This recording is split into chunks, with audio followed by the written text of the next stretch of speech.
On January 2nd, a young man in his 20s arrived at the Hotel President, a luxury establishment with over 400 rooms. He was well dressed, but he carried no luggage. He checked in under the name Roland T. Owen and requested a very specific type of room, one that was dark, faced inward, and was far removed from any windows. He was assigned room 1046. 3 days later, staff discovered a horrifying scene. Owen was critically injured, showing signs of having been beaten, bound, yet he was still alive. When the police asked who had done this to him, he gave an unbelievable answer. Nobody. I fell against the bathtub. He also denied having tried to harm himself, and those were his final words. He died in the hospital hours later. The strangeness began immediately. No one claimed the body. No one knew Roland T. Owen. The name was an alias. Upon inspecting the room, investigators found a baffling puzzle. There was no clothing, luggage, or murder weapon. Someone appeared to have removed all evidence. Even towels, pillowcases, and various hotel items were missing. However, a few clues remained. A hairpin, a broken glass, a note bearing the name Don, and a woman's fingerprints on the telephone. Furthermore, Owen had sustained several stab wounds, and yet there was no knife in the room. Everything pointed to someone having meticulously cleaned the scene before leaving. As they pieced together the events, detectives discovered that Owen had arrived without belongings, carrying only a comb, a hairbrush, and a tube of toothpaste. From the very start, he seemed determined to leave no trace. The question haunting the investigators was simple. Who was this man, really? And who murdered him in the mysterious room 1046? Owen's behavior was striking from the very beginning. At a luxury hotel like the President, arriving without luggage was already unusual, but there were other details that unsettled the staff. He had a long scar on the left side of his head and a deformed ear, the kind that's typical of boxers or professional wrestlers. An employee, Randolph Probst, escorts him to room 1046. On the way, Owen mentions that he had stayed at another nearby hotel the previous night, but he had decided to leave because he found it too expensive. At the time, no one attaches any importance to this, though the information later becomes a key piece of the mystery. Shortly after, the maid, Mary Soptic, enters to clean the room. She finds Owen sitting in the dark, the curtains drawn and only a single lamp illuminating the space. He barely speaks. Before she leaves, he asks a very specific favor. He's expecting a visit from a friend and wants the door left unlocked. Hours later, when Mary returns, the room remains shrouded in semi-darkness. Owen is lying on the bed, fully dressed, staring at the ceiling. On a table sits a handwritten note. "Dawn, I'll be back in 15 minutes. Wait for me." The next morning, something even more unsettling occurs. Mary returns to the room to find Owen in exactly the same position, sitting silently in the dark. Suddenly, the phone rings. Owen answers immediately. The maid tries to focus on her work, but cannot help overhearing part of the conversation. Owen addresses the person on the other end by name, Don. He repeats several times that he's already had breakfast, isn't hungry, and doesn't want to eat. His tone is not that of a conversation between friends. He sounds nervous and submissive, as if answering to someone with authority over him. And at that moment, his behavior shifts completely. After the strange call with Dawn, Owen's behavior changes entirely. He begins to converse nervously with the maid, Mary Soptic, asking seemingly nonsensical questions. He wants to know how many maids work at the hotel, whether she cleans the entire floor, and if any guests live there permanently. As he speaks, he paces the room restlessly, as though waiting for something or fearing someone. That same afternoon, when Mary returns with fresh towels, she hears two male voices inside room 1046. When she announces herself, a deep voice immediately replies that they do not need towels. Oddly, it does not sound like Owen's voice. Mary insists, knowing that there are no towels left in the room, but she receives the same response. Finally, she decides to leave. Hours later, another unsettling account emerges. A guest staying near room 1046 claims to have heard a heated argument. She clearly recognizes the voices of a man and a woman shouting. The insults grow in intensity until a loud thud against the wall cuts everything short. Then, absolute silence. Near midnight, a new piece of the puzzle emerges. The elevator operator, Charles Blosser, sees a young woman arrive, seemingly looking for someone in room 1046. However, no one answers. Confused, she waits in the hallway for a while before leaving. She later returns, accompanied by another man, but ultimately leaves the hotel in the early hours of the morning without having found the person that she was looking for. At 7 o'clock in the morning of January 4th, something even stranger occurred. The hotel operator attempted to place a wake-up call to room 1046, but the line remained busy. After several attempts, an employee was sent to check on the situation. When he knocked on the door, a voice from inside uttered a baffling phrase, "Turn on the lights." There was no further response. Unbeknownst to anyone, a tragedy was already unfolding behind that door. Without realizing it, the employee had just walked away from a dying man. At 8:30 a.m., the line for room 1046 was checked again, and it was still busy. This time, another worker was sent with a master key. Upon opening the door, he found the room in total darkness. Owen was lying on the bed, naked and apparently asleep. The employee stepped just far enough inside to put the phone back in its cradle. He noticed a strange odor and he saw dark stains on the sheets and carpet, but assumed that it was spilled wine. He did not turn on the light or step any closer. Convinced that the guest was simply drunk, he left the room. The reality was far more terrifying. The stains were blood, and Owen was still fighting for his life. 2 hours later, the switchboard detected that the phone was off the hook again. Now the situation could no longer be ignored. Randolph Props was ordered to enter the room immediately. When he opened the door and turned on the lights, he was frozen in shock. Owen was on his knees, leaning forward and barely supporting himself on his elbows. The room looked like a scene of horror. There was blood on the walls, the sheets, the carpet, and even in the bathroom. Props ran to get help. When he returned with other employees, they discovered something incredible. Owen was still breathing. With the last of his strength, he tried to crawl across the room while they waited for the arrival of medics and the police. Minutes later, Dr. Harold Flanders examined the victim. Owen has multiple stab wounds, severe blows, and ligature marks on his wrists and ankles. And yet, he remains conscious. Then a police officer asks him the most important question of this entire investigation. Who did this to you? The answer leaves everyone baffled. No one. I fell against the bathtub. It was an impossible explanation.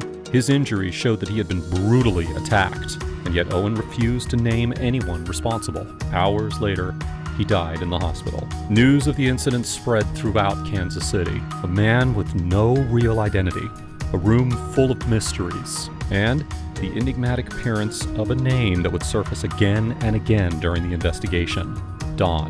The police leveraged the media attention to appeal to the public for help. They released a description of the victim and asked for any information that might lead to his identification. Shortly thereafter, an unexpected witness came forward. His name was Robert Lane. On the night of January 3rd, while driving through the streets of Kansas City, he saw a young man run out of the darkness and frantically signal him. At first, he thought that the man had mistaken his car for a taxi. But as he drew closer, he realized something was wrong. The young man was nervous and trembling, looking like someone who had just endured a harrowing ordeal.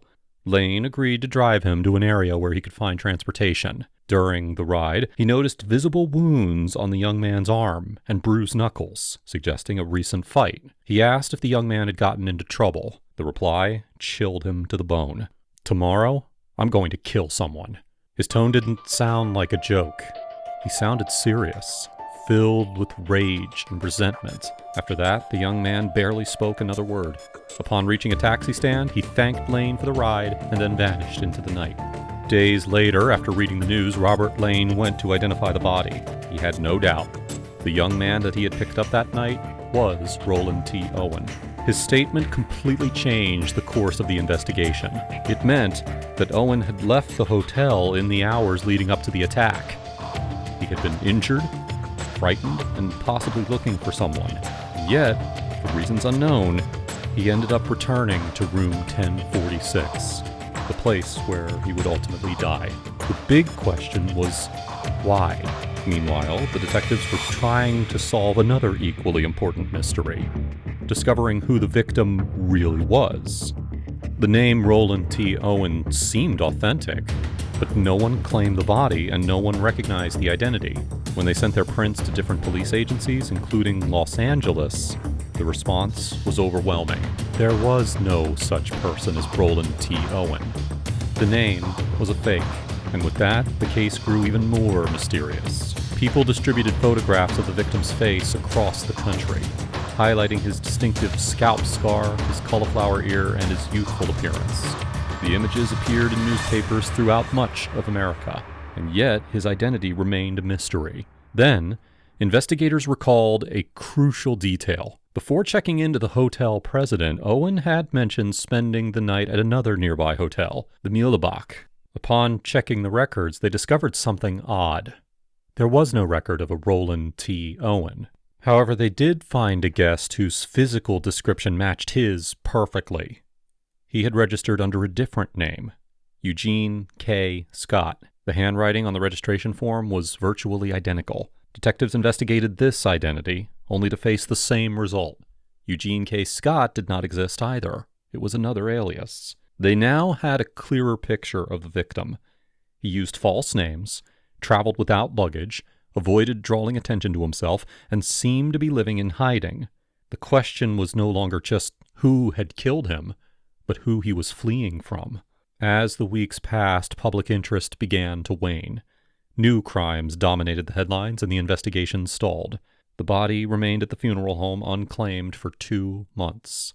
Finally, authorities made a painful decision to bury him as an unidentified person.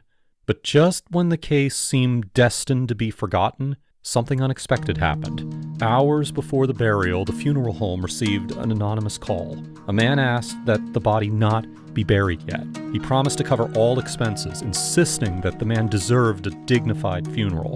When asked for his identity, he refused to answer. Before hanging up, he leaves an unsettling remark. He was treated badly in life. He deserves better in death. Days later, he calls again. This time, he offers a possible explanation for the crime. According to him, it all started with a love triangle. He claims that Owen was engaged to one woman while having an affair with another, and that he was lured to the hotel as punishment. The funeral was held on March 23, 1935. Only a few people attended. Among them were police officers and detectives who discreetly observed, hoping that a relative, the supposed Luis, or the man who had paid for the funeral would appear, but no one showed up. Days passed, and the grave remained abandoned. Then a new lead emerged. A woman called a local newspaper to correct a story about the burial. She was upset and seemed to know details that only someone close to the case could know. Before hanging up, she left a very disturbing message. He messed with the wrong girl, and it cost him dearly. Once again, an anonymous voice seemed to know more than it should. Time passed, and the case began to cool. However, in 1936, something unexpected happened. A national magazine published an extensive feature on the mystery of Room 1046. The photographs and descriptions reached thousands of readers across the country. One of them was Ruby Ogletree, a woman from Birmingham, Alabama. Upon seeing the images, she felt a chill. She immediately recognized the scar, the deformed ear, and the young man's features. She was convinced that it was her missing son, Artemis Ogletree. After reviewing photographs and documents, the authorities confirmed the news. Roland T. Owen never existed. His real name was Artemis Ogletree, a young man who had left home years earlier to travel the country. Finally, the victim had an identity. But the discovery opened a new mystery. Years later, investigators believe that they have finally found a suspect. It is Joseph Martin, a man arrested for murdering his roommate. During the investigation, they discover that he used several false names, and one of them immediately catches their attention: Donald Kelso, Don. However, when questioned, Martin denies any connection to the case. Decades pass, and the mystery remains unsolved. Over the years, numerous theories have surfaced. The most popular hold that it all began with a love triangle. According to this hypothesis, Artemis was involved with 2 women simultaneously. Upon discovering this, someone decided to punish him. This would explain the presence of a woman in the room, the fingerprints found on the telephone, the argument overheard by neighbors, and even the anonymous calls that were made after the crime. But there's another problem here. If it was a crime of passion, then who sent the fake letters? Who paid for the funeral? Who continued to conceal the truth for months? Now, another theory points to organized crime or some form of settling of scores. And yet not a shred of evidence ever surfaced linking Artemis to criminal activity. There's also the figure of Joe Simpson, a mysterious acquaintance of Artemis who disappeared just as the investigation began to intensify. His behavior aroused suspicion for years, and yet nothing could be proven against him either. And so ends one of the most baffling cases in the history of American crime. A 17-year-old young man arrives at a hotel using a false name. He asks for a secluded room. He remains in the darkness for days, waiting for people who never fully reveal their identities. He's then brutally attacked, refuses to identify his assailants, and then dies, taking the truth with him. Almost a century later, no one knows who was really in room 1046. And perhaps we never will.